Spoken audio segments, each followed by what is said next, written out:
En esta presentación vamos a terminar de ver las dos moléculas orgánicas pequeñas que nos restan describir, que son los aminoácidos y los nucleótidos.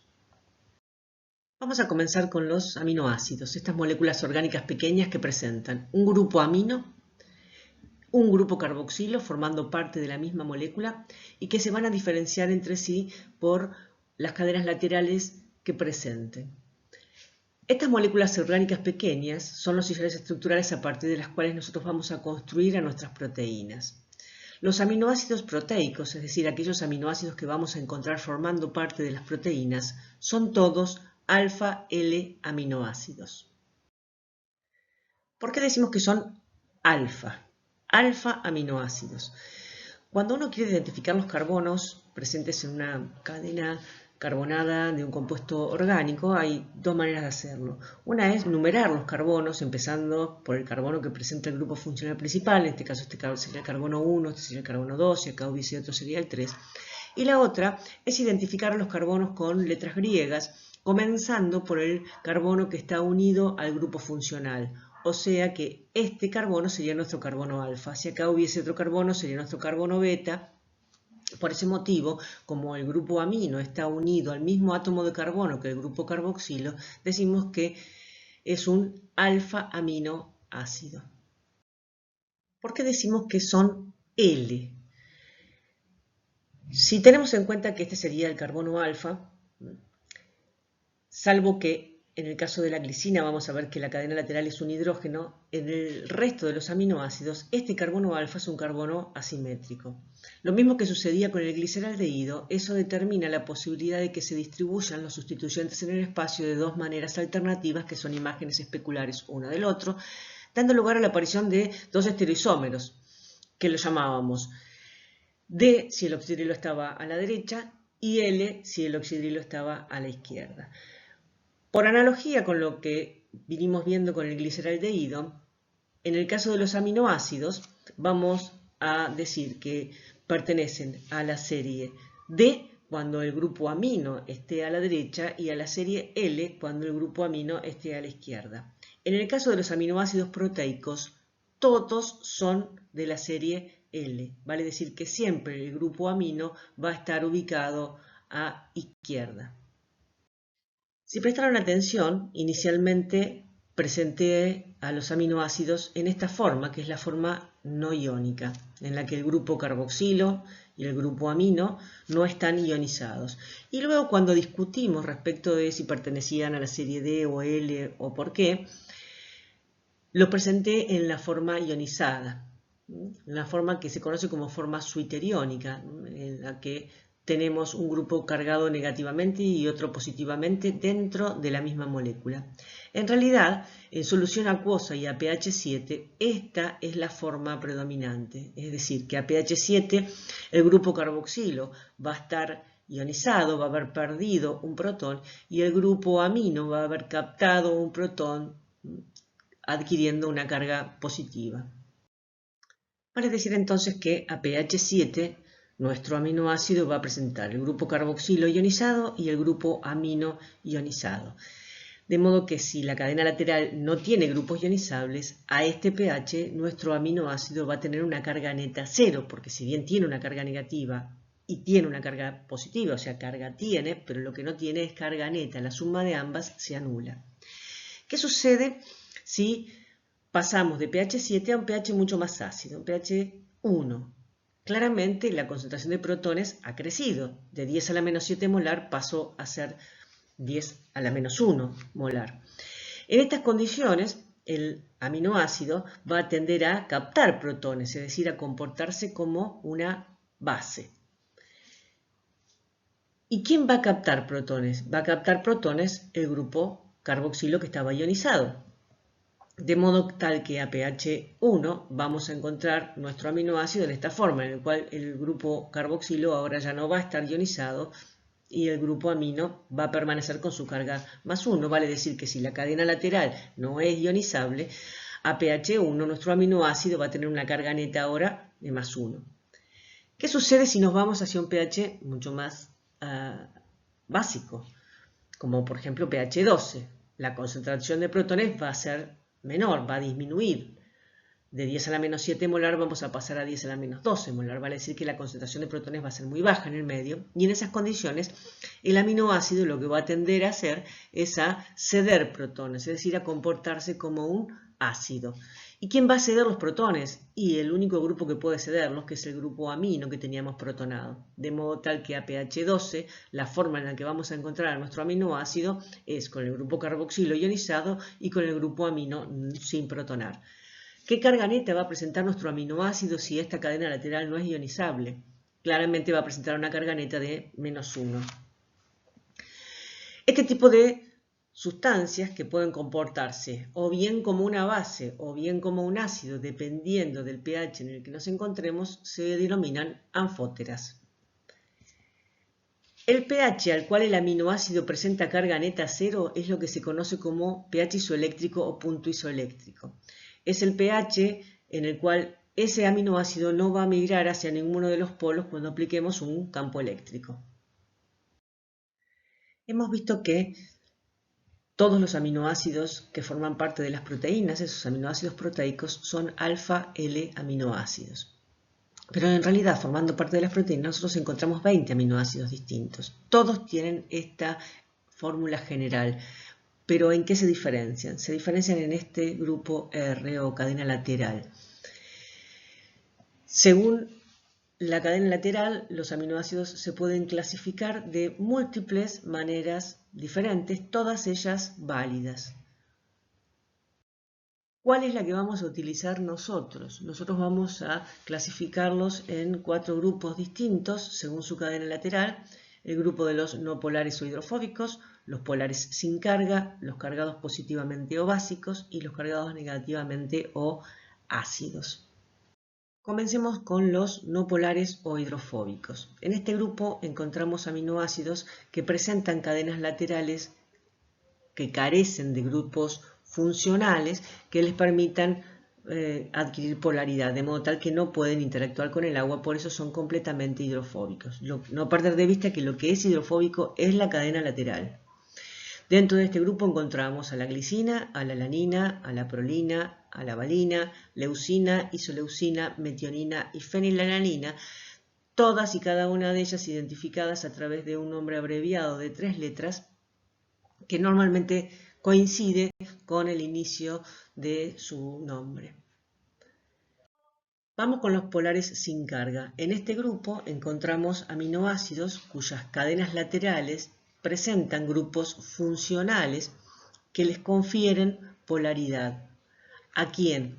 A la cadena lateral, obviamente. ¿Quiénes forman parte de este grupo? Serina, trionina, cisteína, asparagina, glutamina, tirosina, triptofano. Al grupo de los aminoácidos cargados positivamente o básicos pertenecen 3 aminoácidos, la lisina, la arginina y la histidina. Estos aminoácidos tienen como característica común presentar un grupo amino extra en su cadena lateral, de modo tal que a pH 7 la cadena lateral presenta una carga positiva y el aminoácido en su conjunto, a diferencia de lo que pasaba con los grupos anteriores, ahora a pH 7 el aminoácido va a presentar también una carga neta positiva, de modo tal que el punto isoeléctrico, o sea el pH al cual presentará carga neta 0, será un pH más alcalino, un pH mayor que 7. Finalmente, al grupo de los aminoácidos cargados negativamente o ácidos pertenecen solo 2 aminoácidos que son el ácido aspartico o aspartato, porque en realidad a pH 7 está ionizado, y el ácido glutámico o glutamato, por el mismo motivo. ¿Qué es lo que caracteriza a estos aminoácidos? La presencia en su cadena lateral de un grupo carboxilo extra. Eso determina que la cadena lateral a pH 7 presente una carga negativa, por eso se los denomina cargados negativamente. Ahora bien, el conjunto del aminoácido a pH 7 va a tener una carga neta -1, de modo tal que el punto isoeléctrico, o sea el pH al cual van a tener una carga neta 0, va a ser un pH más ácido, un pH menor que 7. Una pregunta que suelen realizar nuestros estudiantes respecto de estos 20 aminoácidos presentes en las proteínas o aminoácidos proteicos que clasificamos en estos grupos es si tienen que conocer la fórmula de todos y cada uno de ellos. La respuesta a esa pregunta es no, no tienen que conocer la fórmula. Sí tienen que conocer cuáles son los aminoácidos que pertenecen a cada uno de esos grupos, qué características tiene su cadena lateral, poder esquematizar aunque sea un ejemplo, aunque sea el ejemplo más simple de cada uno de ellos, más representativo de cada uno de ellos, y ser capaces de analizar cómo se va a modificar la carga del aminoácido a distintos pHs. De los 20 aminoácidos que acabamos de describir y que forman parte de nuestras proteínas, algunos de ellos debemos incorporarlos a través de la dieta. Es lo que conocemos como aminoácidos esenciales. ¿Y por qué tenemos que incorporarlos a través de la dieta, estos aminoácidos esenciales? Dos motivos. O bien porque no los podemos sintetizar, como es el caso de estos 8 aminoácidos enlistados aquí, o porque los sintetizamos a baja velocidad. ¿Qué quiere decir? Que la velocidad de síntesis es inferior a la demanda. En el caso de la histidina, la velocidad a la cual es sintetizado este aminoácido es suficiente para satisfacer las necesidades en la etapa adulta, pero insuficiente para la etapa de crecimiento, o sea que en los niños es un aminoácido esencial. Además de los aminoácidos esenciales, tenemos dos aminoácidos considerados semiesenciales, que si bien los podemos sintetizar, se sintetizan a partir de aminoácidos que son esenciales. La cisteína se sintetiza a partir de metionina y la tirosina se sintetiza a partir de fenilalanina. El valor biológico de las proteínas que ingerimos tiene que ver con la presencia de estos aminoácidos esenciales. Una proteína de buen valor biológico es aquella que tiene todos los aminoácidos esenciales. Los aminoácidos se unen entre sí a través de enlaces peptídicos. Estos enlaces se establecen entre el grupo carboxilo de un aminoácido y el grupo amino de otro aminoácido con pérdida de una molécula de agua. Son enlaces covalentes de tipo amida. La unión de aminoácidos a través de estos enlaces peptídicos genera lo que se conocen como péptidos. Si la unión resulta de entre 2 y 10 aminoácidos, hablamos de oligopéptidos. Si se han unido más de 10 aminoácidos y el peso molecular es inferior a 10.000, hablamos de polipéptidos, mientras que cuando el peso molecular supera los 10.000, hablamos de proteínas. En toda cadena polipeptídica uno puede distinguir extremos. Vamos a encontrar un extremo en el cual vamos a tener un aminoácido que va a conservar su grupo amino libre, es lo que se conoce como extremo N-terminal o amino terminal, y otro extremo en el cual vamos a encontrar un aminoácido que va a conservar su grupo carboxilo libre, y es lo que se conoce como extremo carboxilo terminal o C-terminal. Los aminoácidos que están formando parte de nuestra cadena polipeptídica pasan a denominarse residuos o restos. Los péptidos por convención siempre se escriben desde el extremo N-terminal al C-terminal. Y los péptidos cortos se denominan según la secuencia de sus restos de aminoácidos, siempre empezando desde el amino terminal hacia el C-terminal. Vamos a describir ahora la estructura y función de la última de nuestras moléculas orgánicas pequeñas, los nucleótidos. Esos que son sillares estructurales de los ácidos nucleicos. Un nucleótido está constituido básicamente por un azúcar, que es una aldopentosa, a la cual se unen por enlaces covalentes una base nitrogenada y un grupo fosfato. Según el azúcar simple que posea nuestro nucleótido, podemos distinguir dos grandes tipos. Los ribonucleótidos, que poseen como azúcar simple a la ribosa, y los desoxirribonucleótidos, que poseen como azúcar simple al derivado de la ribosa, 2-desoxirribosa, en la cual uno de sus oxidilos, específicamente el unido al carbono 2, ha sido reemplazado por un hidrógeno. Obsérvese que los carbonos de los azúcares presentes en los nucleótidos están numerados con números primados. Eso se debe a que los números no primados se reservan para numerar a los carbonos, a los constituyentes en realidad de nuestras bases nitrogenadas. Respecto de las bases nitrogenadas que vamos a encontrar unidas a nuestro azúcar simple en los nucleótidos, podemos distinguir dos grandes tipos. Las bases púricas, que están constituidas por dos heterociclos fusionados entre sí, uno de 6 elementos y otro de 5 elementos. Las bases pirimídicas, que están constituidas por un único heterociclo de 6 elementos. Entre las bases púricas encontramos adenina y guanina. Ambas están presentes tanto en ribonucleótidos como en desoxirribonucleótidos. Entre las bases pirimídicas encontramos timina, citosina y uracilo. La citosina es una base pirimídica presente tanto en desoxirribonucleótidos como en ribonucleótidos, mientras que la timina es exclusiva de los desoxirribonucleótidos y el uracilo es exclusivo de los ribonucleótidos. Destacados en color fucsia tenemos a los nitrógenos, a través de los cuales se va a unir la base al azúcar, como vamos a ver inmediatamente. ¿Cómo se une la base nitrogenada? En este caso sería la citosina con el azúcar. En este caso estamos poniendo la ribosa. Se unen a través de un enlace que se establece entre el oxidrilo hemiacetálico de la ribosa, en posición beta, porque está hacia arriba, y el grupo imino de la base nitrogenada.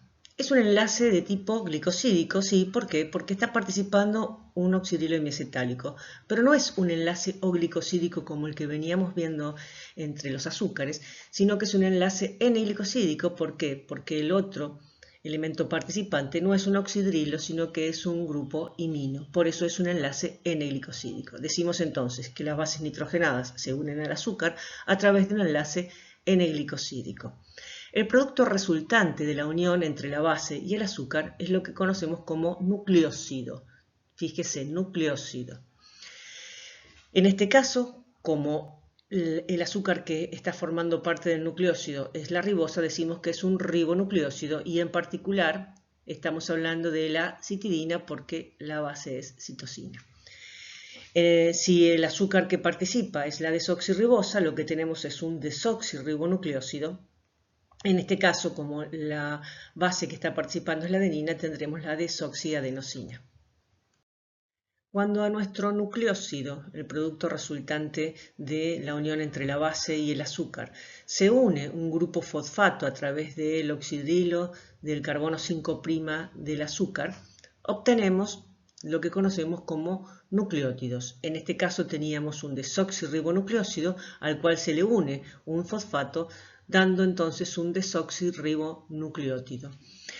En cada uno de los casos podemos observar, remarcado con rosado, el nucleósido, el nombre del nucleósido, y podemos ver que el nucleótido es el nucleósido fosfato. Por eso, si el nucleósido es desoxiadenosina, tendremos desoxiadenosina 5' monofosfato. ¿Por qué 5'? Porque el grupo fosfato está unido por enlace fosfoéster al carbono 5' del azúcar.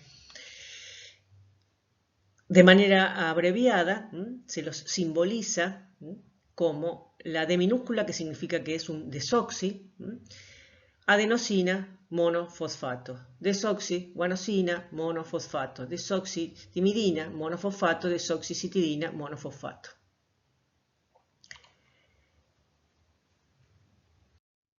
En esta imagen tenemos a los ribonucleótidos, donde podemos observar que el azúcar es la ribosa, estos son los ribonucleósidos, entonces fosfato, en los que al nucleósido se ha unido un grupo fosfato por un enlace fosfoéster al carbono 5' del azúcar.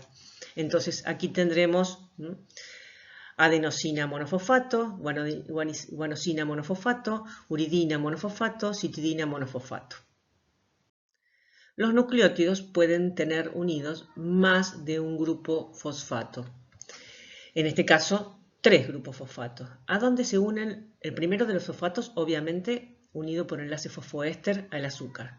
Los otros fosfatos se van uniendo al fosfato preexistente a través de enlaces de tipo fosfoanhídrido. Son enlaces de alta energía. En este caso tenemos adenosina, acuérdense que esto era el nucleósido, adenosina 5' trifosfato. Es lo que conocemos como ATP. Después vamos a ver que esta molécula es la encargada de almacenar y transportar la energía desde los lugares donde se produce hasta donde se consume. Y son estos enlaces fosfoanhídrido los que son enlaces de alta energía. ¿Qué significa? Que cuando se hidrolicen estos enlaces se va a liberar una enorme cantidad de energía. El enlace fosfoéster no es un enlace de alta energía, vale decir que el ATP tiene dos enlaces de alta energía. Nuestros nucleótidos, tanto los desoxirribonucleótidos como los ribonucleótidos, pueden unirse entre sí para generar cadenas polinucleotídicas que darán origen al ADN o al ARN, el ácido desoxirribonucleico o el ácido ribonucleico. ¿Cómo se unen esos nucleótidos entre sí? La unión se da entre el grupo fosfato de uno de los nucleótidos y el oxidrilo 3' del azúcar del otro nucleótido. Es una unión de tipo fosfoéster. Teniendo en cuenta que este fosfato estaba unido al azúcar del nucleótido también por un enlace de tipo fosfoéster, se dice que los nucleótidos se unen entre sí a través de lo que se conoce como enlace fosfodiéster. En estas cadenas polinucleotídicas que vamos a generar por unión de los nucleótidos, al igual que sucedía con las proteínas, es posible distinguir extremos. Se distingue un extremo en el cual tenemos un nucleótido que conserva su grupo fosfato libre, al que llamamos extremo 5', y otro extremo en el que encontramos un nucleótido que conserva su oxidrilo 3' libre. Es lo que conocemos como extremo 3' oxidrilo. Además de su función como sillares estructurales de los ácidos nucleicos, los nucleótidos tienen otras funciones, como por ejemplo la de almacenar y transportar energía. Como ya describimos, los enlaces fosfoanhídrido que presentan los nucleósidos trifosfato son enlaces de alta energía que se generan durante los procesos catabólicos en los que se libera energía. Luego se transportan hasta los lugares donde van a ser utilizados y cuando se hidrolicen estos enlaces, la energía liberada se puede transformar en trabajo biológico. También pueden funcionar como segundos mensajeros, como es el caso del AMP cíclico y el GMP cíclico, compuestos que se generan a partir de la ciclación del ATP y del GTP. Estos compuestos se generan en la célula en respuesta a señales extracelulares y eso permite que la señal que llega desde el exterior se transmita y se amplifique en el interior de la célula. Este tema lo vamos a desarrollar cuando veamos el TP de señales químicas. Por último, vamos a describir algunos nucleótidos no tan tradicionales como los que veníamos viendo, como son el NAD, el FAD y la coenzima A, que podemos observar que todos entran en la categoría nucleótido porque tienen una base nitrogenada, un azúcar y un fosfato, una base nitrogenada, un azúcar y un fosfato, una base nitrogenada, un azúcar, un fosfato. Esta es la molécula de NAD, que se denomina así por las siglas que implica nicotinamida, adenina, dinucleótido, porque claramente es un dinucleótido, y esto es flavina, adenina, dinucleótido. Estos compuestos funcionan como transportadores de poder reductor, es decir, se pueden reducir y transformarse en NAD reducido y FAD reducido y transportar el poder reductor hacia donde es necesario. Y también pueden funcionar como coenzimas, que son moléculas que las enzimas requieren para su funcionamiento óptimo.